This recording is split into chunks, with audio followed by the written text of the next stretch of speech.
I'm gonna give y'all a little tip. I'm not being paranoid when I show you this. I only did it because I came over here.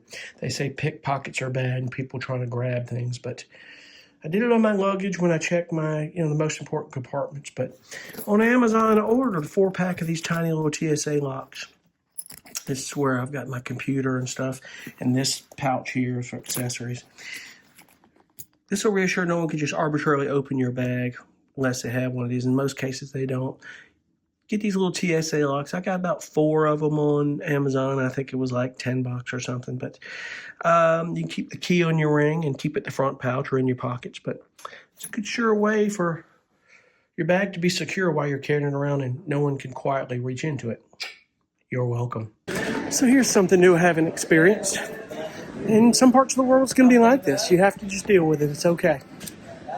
I self-assist my luggage on board and off. Well, I'm definitely self-assisting off. They don't care on that. But apparently, got here to Spain. They said, your bag's too big. You have to check in and over here. You've got to. It's the scanners won't, and they just don't do that. So it happens. I was a little irritated, but I got over it. But it's going to happen sometimes. You're not in America again. So keep that in mind when you cruise in ports that you're probably going to have to. So whatever you do, when you get all your printouts for your boarding pass and your luggage labels, keep those. Don't think, I do it every cruise. I keep them no matter what. So don't think you don't need them. They'll staple them on for you. So a little tip for you, no matter what cruise line you're on.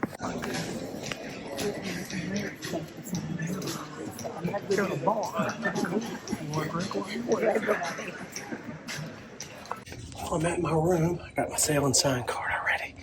And I just hope my bag shows up. I think it will. My cup I like to use is in there, but that's okay. It's not that big a deal. Not that big a deal. Let's see here. Open this up. It's kind of like money. We use it to pay for everything. For whatever's not paid for. As soon as I said that, my bag shows up. Now that's quick. They needed to get that in our country at our ports. They need to move our bags quicker. As soon as I got on the boat, my bag. That's cool. All right, so I've got my sailing sign card. I got a lanyard. I brought my own, but we got them as soon as we got on the boat. They were handing them to us. I think that's cool. But anyway, I'm going to get myself situated and see what I can get myself into. I got to go do my safety briefing. We'll get that done. All right, so I'm gonna grab my Carnival cup, go do my safety briefing, and get something to drink. I'll get all this stuff out in a little bit. You know what's something interesting? If you've cruised, you know what I'm talking about in America. They check your temperature when they check in, They're worried about all that COVID stuff. Or, let me give you the best advice in the world. If you think you might be feeling a little odd, you probably don't have fever, take 2 Tylenol before you get on that boat. It'll cut that fever out. I didn't tell you that. Shh. You should be fine. But, you're going to be okay anyway. But anyway, let me get this situated. And I'm going to go get myself familiarized with the ship. I haven't been on this boat since 2007. Been on a bunch of ships, but this one particularly I haven't been on, so it should be pretty cool. And make it happen. Something I missed on my last cruise. They're a little bit extra. They're not included, but the chicken wings is pretty cool. Blue iguana taco bar. One thing on this cruise, at least maybe until we get to the Canary Islands, you're not going to see, and they're not doing it. People jumping in the pools. Possibly the hot tubs, but not the pool. A little too cool for that one here, folks. This is your port of Barcelona. A lot of ships sitting out there waiting to come in and unload. Lined up into the ocean. It's pretty wild. But I'm going to venture off and get to familiarize myself with this ship because it's been years and see what I get into. Oh, let me tell you, temptation is real. Oh, here's dessert. Man, I tell you, ain't nothing cooler, man, when you see people you've met on other cruises and they see you again. I was sitting out on the back deck by the back pool and I sat down with a little something I shouldn't have been eating, a little small dessert, just chilling, because temptation's a bitch. Gotta have a little something, but guy looked over, and he looked at me and said, "I know you." First thing I said was, "Dice Man." He started laughing because when we were on the cruise back in November, he was the guy we all kept handing the dice to. It was funny. We were hanging out at the crabs test. That guy got roll. He was born to roll dice. But we were sitting there talking, catching up. He was so cool. And you know, you get on these cruises. If you cruise enough, you're bound to see crew members you've seen before. Like the last cruise I was on, I saw a guy at the casino that he was actually the craps table supervisor there. I saw him from Romania, nicest guy, and I think it was Hawaii, but he's doing, man, this guy's doing, he left Port Canaveral, did the transatlantic, and hit some stops. He's doing this one, and he's doing the next one that's going, they're going to be 2 days here, and the next one he's going back to Port Canaveral. I mean, he's doing all three. That's a hell of a run, man. That's when you know you're retired or can pull it off, but it's so cool to see that. And you cruise enough, you'll see that. It's so cool, so. Very cool.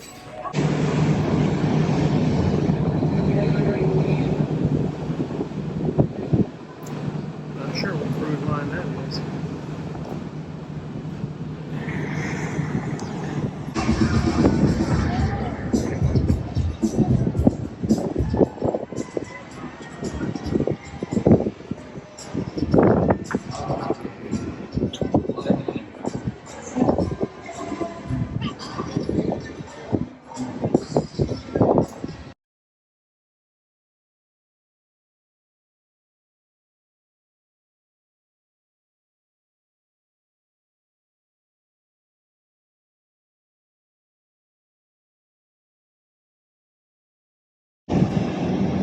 So I misspoke a little.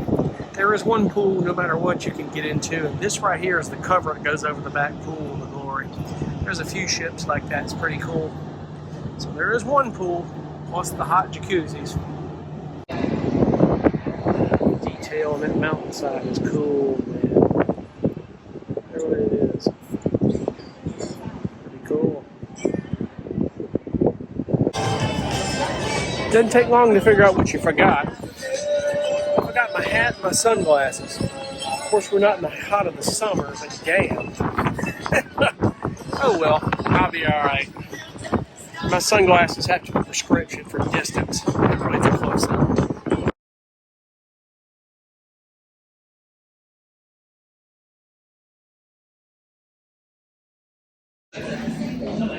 Good morning, my friends. I hope you're well.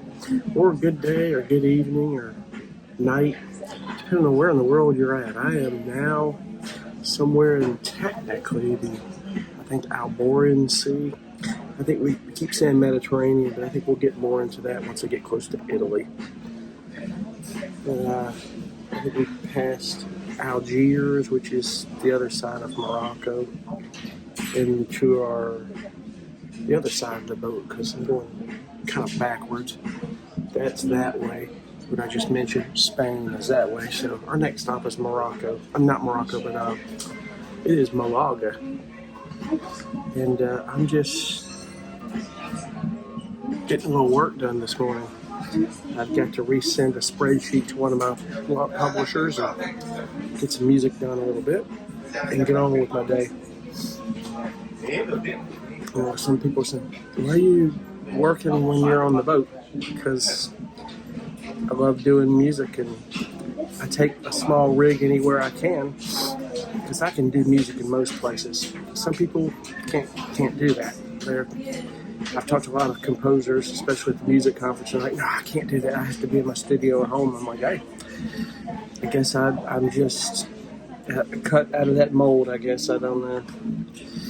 But I'm going to get this done and drink me some coffee and get on with my day. I tell you, my sleep schedule's been messed up since I've gotten out here, and it happens to a lot of people trying to adjust. I had a hard time getting to sleep last night for some crazy reason. So I need to find a pharmacy in Malaga to try to maybe get some melatonin or something. I left it at home. It helps a little. Helps keep you to sleep more so than put you to sleep. Because NyQuil kicks my butt. I can't do that stuff.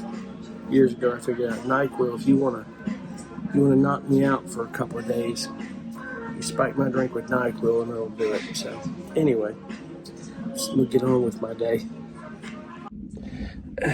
So, as if I don't have enough Yeti type cups as it is, I've got a Yeti at home. I got another one too. It says Carnival on it. That was a gift. So if I don't have enough, let's see here. This wasn't a gift. I bought this at the specialty coffee thing a couple of cruises ago. I like this cup. I only take it with me on the cruises. But I reckon I came to my room this morning and I got another one of these. Seas Cruises, exclusively for adults, 21 and only.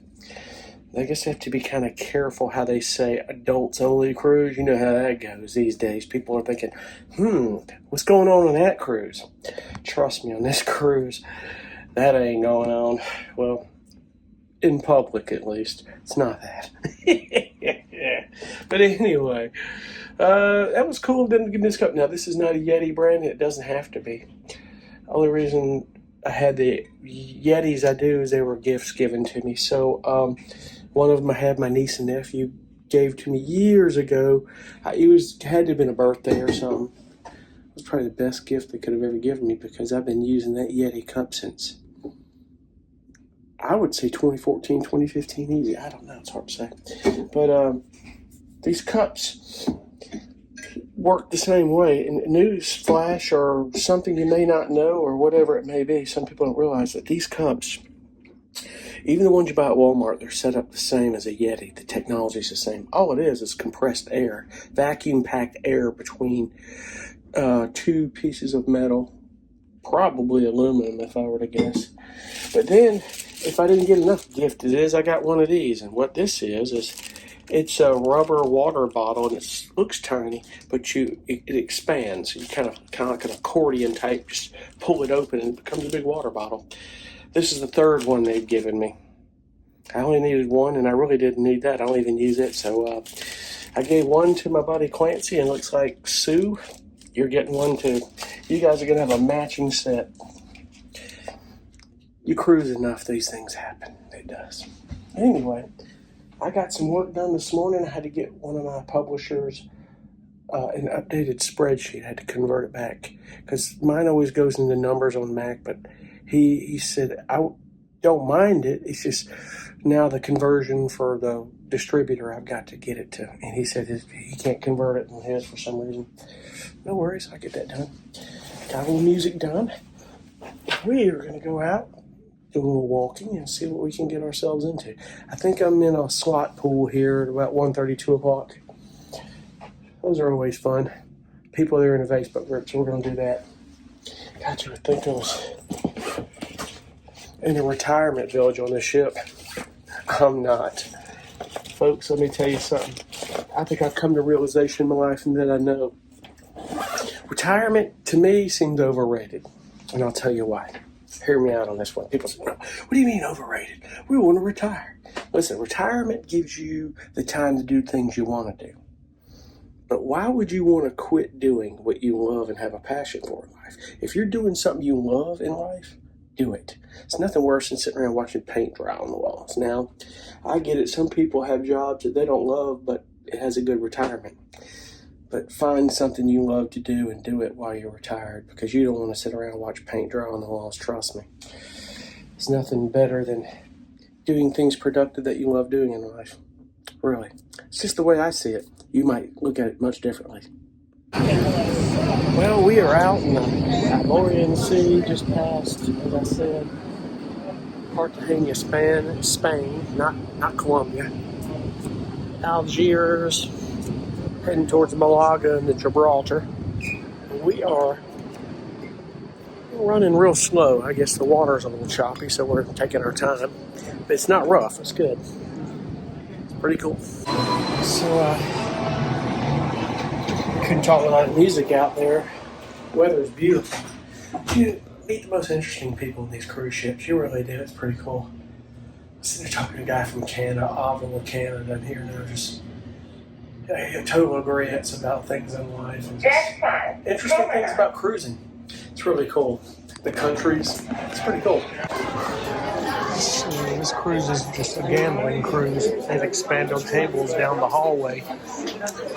And just because it's a 21 and older cruise, and that's pretty much what the offers are for this cruise. Mostly gamblers. Now, I've mentioned this before, but this is the coolest bar on the ship. If you like martinis, you're not going to get any better than this. And for a lot of cruise lines, they put them on all their ships. This is a really cool bar. Definitely one to hit if you drink a martini. Because these guys definitely make a good martini. They're cool. Some of the best bartenders on the ship. And I don't drink that much, but occasionally I'll have one. It's always cool when you see people. It's elegant night in the dining room. Unless I'm with somebody or a group of people. I don't normally do that. But it's cool. People come out their rooms like they got a little glass of wine or just enjoying themselves. I can't drink wine. I've never been able to drink wine. It's not my thing. I don't drink it much anyway. But I think it's kind of cool that Elegant Night has changed so much. It's not as used to wear a tuxedo. You don't have to wear all that three-piece suit kind of shit anymore. It really is. It's different. You don't have to do that anymore at all. Which is good. I think that's cool. And the other nights, you can't wear shorts and flip-flops, but you can wear I've got a pair of jeans that's like khaki jeans mixed with like khakis with shoes and a nice shirt or something. I've got them, and they're cool with that. And I think I'm gonna hit the dining room this cruise because they said the menu's cool on this one. It's upgraded, like lobster every night kind of shit. But it's cool. And the back part is kind of an indoor pool here, as we see. Maybe sitting in a hot tub a little bit on this trip. It's not cold outside; it's warm back here, which is cool. It's like an indoor pool. And pretty cool. And I think what they're going to do on the Glory alone, they said for a while, they're going to keep this just as a 21 and older cruise out of Port Canaveral. I think that's cool. So if you're looking to cruise and you want to take one out of Port Canaveral and you don't want kids on it, it's an older ship. Glory was 2003, but you might want to consider hitting the Glory for a trip without kids. It actually seems like it's a very quiet cruise. I love it. That's the way you do it. So I was talking to that guy the other day. I've seen him a few times since then. Old Dice Man. He's cool. That's cool. You see people you've seen on other cruises you're hanging out, having a good time with. Some of these people can do some cruising. I was talking to a guy this morning that just jumps cruise ships. He's retired and he lives on cruise ships. That's how you do it if you can do it. Me, on the other hand, no matter what, I got to be home sometimes on my home base. I got to take care of my place, things I want to do. But I can't bring my guitars on board this boat. It'd be cool, but I can't do that. I've got to be able to get some things done that I want to get done. There's nothing wrong with that. I'm just thankful I get to take sometimes the trips that I can take. So if Carnival wants to send me these offers, I get to see the world from a cruise ship. I'm okay with it. But you know how that is. I sat down and played a few hands of Heads Up Hold'em. I enjoy that so much, and came out $152 ahead of when I started out. And I just said, we got 14 more days, folks. I'm just, pace yourself. I don't gamble a lot, and I'll take a win for a win. I mean, some people unfortunately don't have that much control or constraint. That's probably the majority of the people that are on these ships that spend bukus of money gambling, It is what it is. It's been great. It's been a great trip. We've passed some. You start looking at this channel in the Alborian Sea, the stuff we passed, the countries like Algeria and the continent of Africa's over here, Spain's over here, and we'll go past Gibraltar, through the Strait of Gibraltar. Some of these guys, they made stops in Cartagena, Spain, and Gibraltar because of the Azores. They had 2 stops because of weather they couldn't stop at. It happens. But, you got to give the cruise line some credit for saying, well, we can get clearance to stop over here anyway. And one of the people were like, it was a win-win because where we stopped at Cartagena, Colombia, and Gibraltar was better than where we were going to stop, if the truth be known. It's pretty cool. Gibraltar, they say that you go up on the mountain, there's always monkeys everywhere, and it's fascinating. You'd had to take the bus because the gondola lift that takes you up was under for maintenance. So, but they said Cartagena, Spain, not Colombia. People were worried about their wheelchairs. There's a lot of retirees on this boat, but there's people that, like me, that are self-employed or they're just able to do it. It's not no one under 21 on this cruise. And like you saw earlier, that tables are expanded down the hallway because this is a gambler. This is a casino offer cruise, and the boat seems so quiet, but everybody's in the casino. But it's not. I don't think this leg of the trip is sold out. There's some people that are doing all 3 legs, which is 45 days or more. I can't remember. From Port Canaveral out here, Barcelona back through, and then they get back to Barcelona. They've got to get off the boat for 2 days, and then they're going through a couple of repeats, but some stops, but all the way back to Port Canaveral. That's crazy. That's wild. But some of these people can do it, and it's... But, some of the coolest places. So tomorrow morning we will be in Malaga. Some people pronounce it differently. You might. I don't know. But we're gonna walk around. I think the other guy I was talking to, I know he and his wife said there's a marketplace that's so cool that you can get all the food you want if you want to just walk around. Not Tangier. I've got an excursion in Morocco because that's the only thing I know to do. But the Canary Islands, I'm just going to walk around. It's not a real big area. They say it's really cool just to kind of go out and see some places. In fact, I think it's either Las Palmas or Tenerife that has the Christopher Columbus exhibit because they said technically that was pretty much where he was from. And, of course, no one knows the exact stops in his travels, but they've kind of guesstimated they know where he traveled. And the little replica, because there's no way they have the exact boat he was floating in. But hey, when in Rome, as they say. We'll get to say that here pretty soon. That we will, my friends.